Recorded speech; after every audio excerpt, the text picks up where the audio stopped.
Hello friends, ഞാൻ എടുക്കാൻ പോകുന്ന topic security features in internet ആണ്. Like privacy, security is a major concern for internet users. Security fears are a major barrier to internet adoption by both businesses and consumers. When a customer of an e-commerce site enters his credit card details, these are typically stored on servers of the merchant, retailer, or the third party. These details may be downloaded by the internet hackers. They can use the credit card numbers of fraudulent purchasers. Customer may lose the amount if the credit card issuer does not cover them. സ്വകാര്യത പോലെ തന്നെ internet ഉപയോക്താക്കൾക്ക് സുരക്ഷ എന്നത് ഒരു പ്രധാന ആശങ്കയാണ്. ഇപ്പോൾ പ്രൈവസി പോലെ തന്നെ നമ്മൾ സെക്യൂരിറ്റിക്ക് ഇമ്പോർട്ടൻസ് കൊടുക്കാറുണ്ട്. സുരക്ഷാ ഭയം ഉപയോക്താക്കൾക്ക് ബിസിനസ്സിൽ ഇൻ്റർനെറ്റ് സ്വീകരിക്കുന്നതിന് ഒരു പ്രധാന തടസ്സമായിട്ട് ഇന്ന് കണ്ടുവരുന്നുണ്ട്. ഒരു ഇ-കൊമേഴ്സ് സൈറ്റിൻ്റെ ഉപയോക്താവ് തൻ്റെ ക്രെഡിറ്റ് കാർഡ് വിശദാംശങ്ങൾ നൽകുമ്പോൾ ഇവ സാധാരണയായി മൂന്നാം കക്ഷിയുടെ, അതായത് തേർഡ് പാർട്ടിയുടെ സെർവറുകളിൽ സൂക്ഷിക്കും. ഇത് വേണമെങ്കിൽ ഹാക്കേഴ്സിനൊക്കെ ഈസിയായി ഡൗൺലോഡ് ചെയ്തെടുക്കാനും പറ്റും. അപ്പോൾ വ്യാജ വാങ്ങലുകൾക്ക് അവർ ഈ ക്രെഡിറ്റ് കാർഡ് നമ്പറുകളൊക്കെ ഉപയോഗിക്കുകയും ചെയ്യാറുണ്ട്. അതുപോലെ തന്നെ ക്രെഡിറ്റ് കാർഡ് ഇഷ്യൂവർ കവർ ചെയ്തിട്ടില്ലെങ്കിൽ ഉപയോക്താക്കൾക്കെല്ലാം ഈ തുകകളെല്ലാം എമൗണ്ട്സൊക്കെ അവരുടെ നഷ്ടപ്പെടുകയും ചെയ്യാറുണ്ട്. Many consumers are hesitant to purchase items over the internet because they do not trust that their personal information will remain private. Recently, some companies that do business online have been caught for giving away or selling information about their customers. പല കൺസ്യൂമേഴ്സും ഇന്ന് ഓൺലൈനിലൂടെ സാധനങ്ങളെല്ലാം വാങ്ങാൻ മടിക്കുന്നുണ്ട്. കാരണം വേറൊന്നുമല്ല, അവരുടെ personal informations എല്ലാം പ്രൈവറ്റായിട്ട് നിലനിൽക്കുമെന്ന് അവർക്കൊരു ട്രസ്റ്റ് ഇല്ലാത്തതുകൊണ്ടാണ്. അതുപോലെ തന്നെ അടുത്തിടെ ഓൺലൈൻ ബിസിനസ് നടത്തുന്ന ചില കമ്പനികൾ തങ്ങളുടെ കൺസ്യൂമേഴ്സിനെ കുറിച്ചുള്ള വിവരങ്ങൾ നൽകുന്നതിനോ വിൽക്കുന്നതിനോ പിടിക്കപ്പെട്ടിട്ടുണ്ട്. ഇതൊക്കെ കൊണ്ടാവാം ഇന്ന് കൺസ്യൂമേഴ്സ് ഇൻ്റർനെറ്റിലൂടെ സാധനങ്ങളൊക്കെ വാങ്ങാൻ മടിക്കുന്നത്. കാരണം അവരുടെ പേഴ്സണൽ ആയിട്ടുള്ള ഇൻഫോർമേഷൻസ് എല്ലാം പ്രൈവറ്റായി നിലനിൽക്കുമെന്ന് അവർക്കൊരു ട്രസ്റ്റ് ഇല്ലാത്തതുകൊണ്ടാണ്. Next topic security risk in internet. ഇൻ്റർനെറ്റിലെ സുരക്ഷാ അപകട സാധ്യതകൾ. More and more merchants are now doing business online. Hence, transaction security has become very important in e-marketing. Merchants, retailers are facing threats against security of their valuable document transacted over internet. Consumers are not prepared to provide credit card payment due to lack of security.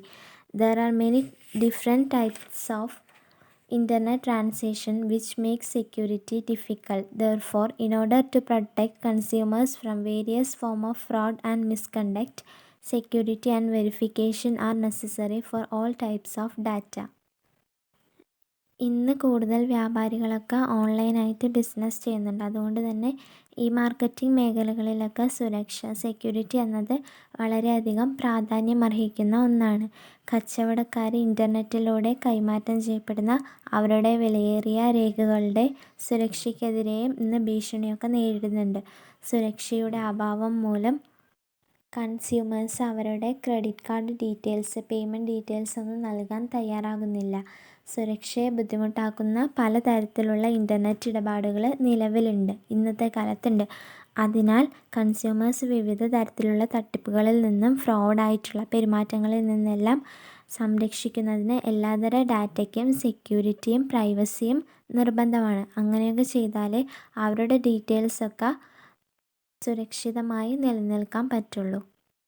In order to succeed in the highly competitive e-commerce environment, business organizations must become fully aware of internet security threats. In this way, they can take advantage of the technology that overcome the security threats and thereby win customers' trust. Many studies reveal that majority of web users fear that lack of security made them uncomfortable sending credit card numbers over the internet. ഉയർന്ന മത്സരമുള്ള e-commerce എൻവയോൺമെൻറ്റിലൊക്കെ ഇന്ന് വിജയിക്കണം എന്നുണ്ടെങ്കിൽ business organisation internet സുരക്ഷാ ഭീഷണികളെക്കുറിച്ചൊക്കെ പൂർണ്ണമായും ബോധവാന്മാരാകണം. ഈ രീതിയിലൊക്കെ സുരക്ഷാ ഭീഷണികളെ മറികടക്കുന്ന ടെക്നോളജിയെല്ലാം അവർക്ക് പ്രയോജനപ്പെടുത്താനും അതുവഴി ഉപയോക്താക്കളുടെ വിശ്വാസം നേടാനും കഴിയും. സുരക്ഷയുടെ അഭാവം മൂലം ഇൻ്റർനെറ്റിലൂടെ ക്രെഡിറ്റ് കാർഡ് നമ്പറുകളൊക്കെ അയക്കുന്നത് അസ്വസ്ഥതയുണ്ടാക്കുമെന്ന് ഭൂരിഭാഗം വെബ് ഉപയോക്താക്കളും ഭയപ്പെടുന്നുണ്ടെന്ന് പല പഠനങ്ങളും ഇന്ന് വെളിപ്പെടുത്തുന്നുണ്ട്. In our general person-to-person transactions, security is mainly based on physical drives. Consumers are ready to face the risk of using credit card in open places like department stores because they can see and touch the product and make an opinion about the shop. However, it is more difficult to access the safety of a business in the internet, especially in the absence of those physical feelings. Therefore, business organizations need to acquire technology solutions to overcome the risk of internet-based transactions. The following are the major risks faced in the internet-based transactions. പൊതുവായ വ്യക്തിയിൽ നിന്നുള്ള ഇടപാടുകളിലെല്ലാം സുരക്ഷ പ്രധാനമായും physical ഡ്രൈവുകളെ അടിസ്ഥാനമാക്കിയിട്ടുള്ളതാണ്. Department സ്റ്റോറുകൾ പോലുള്ള ഓപ്പണായിട്ടുള്ള പ്ലേസിലൊക്കെ ഇന്ന് credit card ഉപയോഗിക്കുന്നതിൻ്റെ അപകട സാധ്യതകൾ നേരിടാൻ കൺസ്യൂമേഴ്സ് തയ്യാറാണ്. കാരണം അവർക്ക് ആ പ്രൊഡക്റ്റൊക്കെ കാണാനും സ്പർശിക്കാനും ഷോപ്പിനെ കുറിച്ചുള്ള ഒരു അഭിപ്രായം ഉണ്ടാക്കാനും എല്ലാം സാധിക്കും. എന്നാൽ ഇൻ്റർനെറ്റിലെ ഒരു ബിസിനസ്സിൻ്റെ സുരക്ഷിതത്വം വിലയിരുത്തുന്നതിന് കൂടുതൽ ബുദ്ധിമുട്ടാണ്. കാരണം പ്രത്യേകിച്ച് ഈ ശാരീരികമായ വികാരങ്ങളുടെ എല്ലാം അഭാവത്തിൽ. അതിനാൽ ഇൻ്റർനെറ്റ് ബേസ്ഡ് ട്രാൻസാക്ഷനിലെല്ലാം അപകട സാധ്യതകൾ മറികടക്കാൻ വേണ്ടിയിട്ട് ബിസിനസ് സംഘടനകൾ ടെക്നോളജി ബേസ് ആയിട്ടുള്ള സൊല്യൂഷൻസൊക്കെ നേടേണ്ടതുണ്ട്. ടെക്നോളജി സംഘടന സാങ്കേതിക പരിഹാരങ്ങളെല്ലാം നേടിയെടുക്കേണ്ടതുണ്ട്. ഇൻ്റർനെറ്റ് ബേസ്ഡ് ട്രാൻസാക്ഷൻസ് ഇന്ന് നേരിടുന്ന മേജർ റിസ്കിനെ കുറിച്ചാണ് പറയാൻ പോകുന്നത്. First one, spoofing. The low cost of website creation and the ease of copying existing pages make it all too easy to create illegitimate sites that appear to be published by established organizations. The unscrupulous persons or organization hack into a system and obtain credit card details. In short, spoofing involves someone masquerading as someone else. Spoofing പറഞ്ഞാൽ വഞ്ചന. ഇന്നത്തെ കാലത്തൊക്കെ website create ചെയ്യാന്ന് പറഞ്ഞാൽ ഒരു easy ആയിട്ടുള്ള ടാസ്ക്കാണ്. Original വെബ്സൈറ്റിനെ പോലെ തോന്നിപ്പിക്കുന്ന ഡ്യൂപ്ലിക്കേറ്റ് വെബ്സൈറ്റൊക്കെ ഉണ്ടാവും. അത്തരം വെബ്സൈറ്റൊക്കെ ഉണ്ടാക്കിയിട്ട്, അതായത് നല്ലോണം ലീഡായി പോകുന്ന ഒറിജിനൽ വെബ്സൈറ്റിൻ്റെ ഡ്യൂപ്ലിക്കേറ്റ് വെബ്സൈറ്റ് ഉണ്ടാക്കാറുണ്ട്. അങ്ങനെ ഉണ്ടാക്കുമ്പോൾ പർച്ചേസ് ചെയ്യാൻ വേണ്ടിയിട്ട് കസ്റ്റമേഴ്സൊക്കെ ആ വെബ്സൈറ്റിലേക്ക് പോകും. അപ്പോൾ അവരവരുടെ ക്രെഡിറ്റ് കാർഡ് ഡീറ്റെയിൽസൊക്കെ നൽകും. ഈ ക്രെഡിറ്റ് കാർഡ് ഡീറ്റെയിൽസൊക്കെ കിട്ടുന്നത് വ്യാജന്മാർക്കായിരിക്കും. അപ്പോൾ അതുവഴി അവർ ഈ ഡീറ്റെയിൽസൊക്കെ മിസ്യൂസ് ചെയ്യാനുള്ള ചാൻസ് ഉണ്ട്. ഇതാണ് സ്പൂഫിംഗ് എന്ന് പറഞ്ഞാൽ ഉദ്ദേശിക്കുന്നത്. ഇനി second one, unauthorised disclosure. When information about transactions is transmitted in a transparent way, hackers can cache the transmission to obtain customers' sensitive information. Unauthorised disclosure എന്ന് പറഞ്ഞാൽ അനധികൃത വെളിപ്പെടുത്തൽ. ഇപ്പോൾ ട്രാൻസാക്ഷൻസ് ഒക്കെ ട്രാൻസ്പാരൻ്റ് ആയിട്ട് ചെയ്യുകയാണെങ്കിൽ ഹാക്കേഴ്സിനൊക്കെ ഈസി ആയിട്ട് ഒരു പണിയും ഇല്ലാണ്ട് കസ്റ്റമേഴ്സിൻ്റെ ഡീറ്റെയിൽസൊക്കെ കളക്ട് ചെയ്യാൻ പറ്റും. ഇതിനെയാണ് അൺഓതറൈസ്ഡ് ഡിസ്ക്ലോഷർ എന്നതുകൊണ്ട് ഉദ്ദേശിക്കുന്നത്. ഇനി third point, unauthorised action. A competitor or N unhappy customer can alter a website so that it refuses services to potential clients. Unauthorised action പറഞ്ഞാൽ അനധികൃത നടപടി. ഇപ്പോൾ ഒരു കസ്റ്റമർ അൺസാറ്റിസ്ഫൈഡ് ആണ് വിചാരിക്കുക, അല്ലെങ്കിൽ നമ്മുടെ ഒരു കോമ്പറ്റീറ്റർ ആണ് വിചാരിക്കുക, നമ്മുടെ എതിരാളിയാണ് വിചാരിക്കുക. അയാളിപ്പോൾ നമ്മുടെ പ്രോഡക്റ്റ് വാങ്ങുന്ന സമയത്ത് റിവ്യൂ, സ്റ്റാർ റേറ്റിംഗ് ഒക്കെ താഴ്ത്തി കൊടുക്കും, നെഗറ്റീവായി കൊടുക്കും. അതായത് ഇപ്പോൾ നമ്മളൊരു പ്രൊഡക്റ്റ് വാങ്ങുകയാണെങ്കിൽ റിവ്യൂ, സ്റ്റാർ റേറ്റിംഗ് അതൊക്കെ നോക്കിയിട്ടാണ് മേടിക്കുക. അപ്പോൾ ഈ ഒരാൾ, നമ്മുടെ എതിരാളി, ആ റിവ്യൂവും സ്റ്റാർ റേറ്റിംഗും ഒക്കെ നെഗറ്റീവായി കൊടുക്കും. അപ്പോൾ 5 സ്റ്റാർ കിട്ടേണ്ട അവിടെ 1 സ്റ്റാറൊക്കെ കൊടുത്തിട്ട് ആ പ്രൊഡക്റ്റിനെ നെഗറ്റീവായി കാണിക്കും. അപ്പോൾ സ്വാഭാവികമായും വേറൊരു കൺസ്യൂമർ ഈ പ്രൊഡക്റ്റ് വാങ്ങാൻ വരികയാണെങ്കിൽ ഈ സ്റ്റാർ റേറ്റിംഗ് ഒക്കെയാണ് നോക്കുക. അപ്പോൾ ഈ സ്റ്റാർ റേറ്റിംഗ് നോക്കുന്ന സമയത്ത് ഇതൊക്കെ കുറഞ്ഞ് കാണിച്ചാൽ അവർക്ക് ആ പ്രൊഡക്റ്റിലുള്ള ഇൻട്രസ്റ്റ് കുറയും, ആ പ്രൊഡക്റ്റ് മേടിക്കാൻ മടിയാവും ചെയ്യും. ഇതിനെയാണ് അൺഓതറൈസ്ഡ് ആക്ഷൻ എന്ന് പറയുക. ഇനി 4th one, eaves dropping. The private content of a transaction, if unprotected, can be intercepted when it goes through the route over the internet. Eaves dropping പറഞ്ഞാൽ കള്ളക്കളി.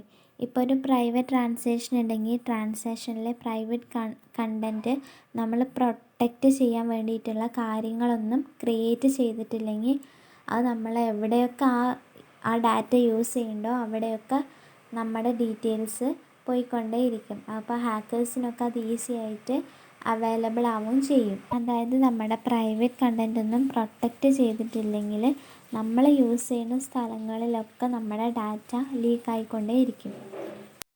5th one, data alteration. The content of a transaction may not only be intercepted but also altered either maliciously or accidentally. User names, credit card numbers and amount sent are all vulnerable to such alterations. Data alteration പറഞ്ഞാൽ data മാറ്റം.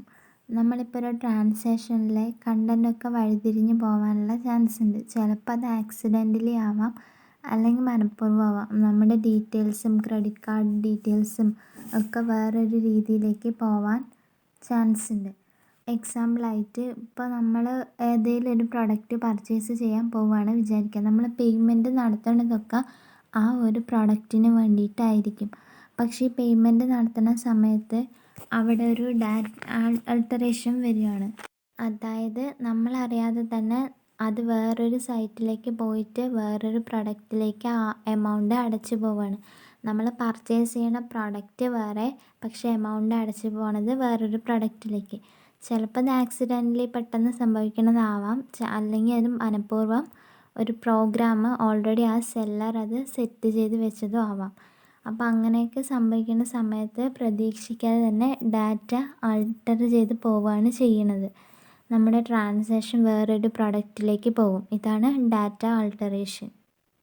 ഇതിപ്പോൾ ഒരു പ്രൊഡക്റ്റിൽ തന്നെ ആവണമെന്നില്ല, ചിലപ്പോൾ വേറെ ആരുടെയെങ്കിലും അക്കൗണ്ടിലേക്ക് വേണമെങ്കിലും പോവാം.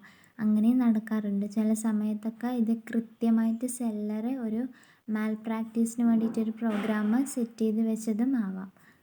ഇല്ലെങ്കിൽ ആക്സിഡൻ്റലി ആയിട്ട് സംഭവിക്കുന്നതും ആവാം. നമ്മൾ ഉദ്ദേശിക്കുന്ന പ്രൊഡക്റ്റ് വേറെ, പർച്ചേസ് ചെയ്യുന്ന പ്രൊഡക്റ്റ് വേറെ, പക്ഷേ പേയ്മെൻറ്റ് നടത്തേണ്ടത് വേറൊരു പ്രൊഡക്റ്റിലേക്ക്. ചില സമയത്ത് പേയ്മെൻറ്റ് നടത്തുമ്പോഴൊക്കെ അക്കൗണ്ട് ബ്ലോക്കായി പോവാറുണ്ട്. നമ്മൾ ഇവിടുന്ന് പേയ്മെൻറ്റ് നടത്തുകയും ചെയ്യും, പക്ഷെ അത് അവിടെ എത്തില്ല. ഇതെല്ലാം ഡാറ്റ ആൾട്ടറേഷൻ്റെ ഭാഗമാണ്. നെക്സ്റ്റ് പോയിൻ്റ്, ലാസ്റ്റ് പോയിൻ്റാണ് phishing. Phishing is a specialized form of online identity theft. It means obtaining personal details online through site and email, masquerading as legitimate business. A common form of phishing is where a spam email is sent out purporting to be from an organization such as bank or payment services. Spam email means unsolicited email usually sent to try to sell or market a product or services. ഒരു വ്യക്തിയുടെ personal ഡീറ്റെയിൽസും account ഡീറ്റെയിൽസും എല്ലാം അയാളുടെ permission ഇല്ലാതെ തട്ടിയെടുക്കുന്നതിനെ പറയുന്ന പേരാണ് phishing. മെയിനായിട്ട് ഇത് ഓൺലൈൻ സൈറ്റിൽ നിന്നും ഇമെയിലിൽ നിന്നുമൊക്കെയാണ് ഈ ഫിഷിംഗ് നടക്കാറുള്ളത്. അതായത് സ്പാം ആയിട്ടുള്ള മെസ്സേജിൽ നിന്നും ഇമെയിലിൽ നിന്നുമാണ് ഫിഷിംഗ് കൂടുതലായി കണ്ടുവരുന്നത്.